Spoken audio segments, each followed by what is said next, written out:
வேளச்சேரியில் மக்களின் அடிப்படை தேவைகளை பூர்த்தி செய்த பின் ஏரியில் படகு இல்லம் அமைக்கப்படும் என காங்கிரஸ் வேட்பாளர் அசன் மௌலானா தெரிவித்துள்ளார்.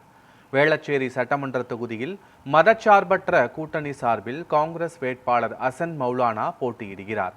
இவர் சென்னை மாநகராட்சிக்குட்பட்ட 174வது வார்டு பெசன் நகர் பகுதியில் தீவிர வாக்கு சேகரிப்பில் ஈடுபட்டார்.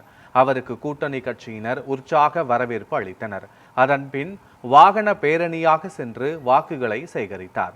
இதனைத் தொடர்ந்து செய்தியாளர்களிடம் பேசிய அவர், வேளச்சேரியில் மக்களின் அடிப்படை தேவைகளை பூர்த்தி செய்த பின் வேளச்சேரி ஏரியில் படகு இல்லம் அமைக்கப்படும் என தெரிவித்தார்.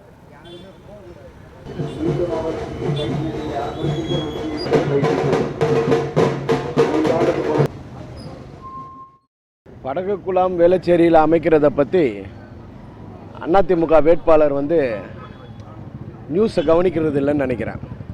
என்ன விஷயம்னா, 24 கோடி ரூபாய்க்கு படகு குளம் அமைக்கணும்னு சொல்லிட்டு திட்டத்தை போட்டு வந்துட்டாங்க வேளச்சேரி ஏரிக்கு.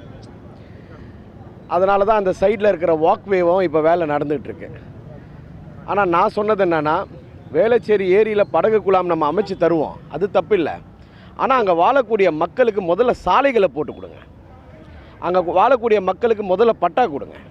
அங்கே வாழக்கூடிய மக்களுக்கு பேசிக் அம்யூனிட்டிஸ் இதெல்லாம் கொடுத்துட்ட அப்புறம் நீங்கள் படகு குளம் அமைங்க. படகு குளம் டூரிசமோ லக்ஸுரியோ எப்போ வரும்?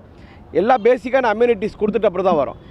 அந்த ஏரிக்கரையில் வாழக்கூடிய மக்களுக்கு இது வரைக்கும் பட்டா தரல, ரோடு போட்டு தரல, அவர்களுக்கு குடிநீர் விநியோகம் சரியாக போகிறதில்ல.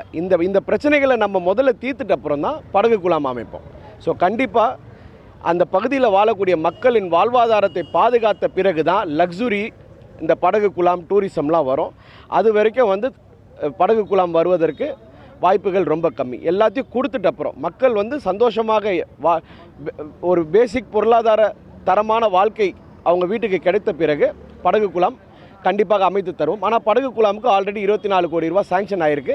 நான் தான் அதை நிறுத்தி வச்சுருக்கேன். ஏன்னா இந்த மக்களுடைய பிரச்சனைகளை தீர்த்துட்ட அப்புறம் தான் அது வரணும்னு எதிர்பார்க்குறேன்.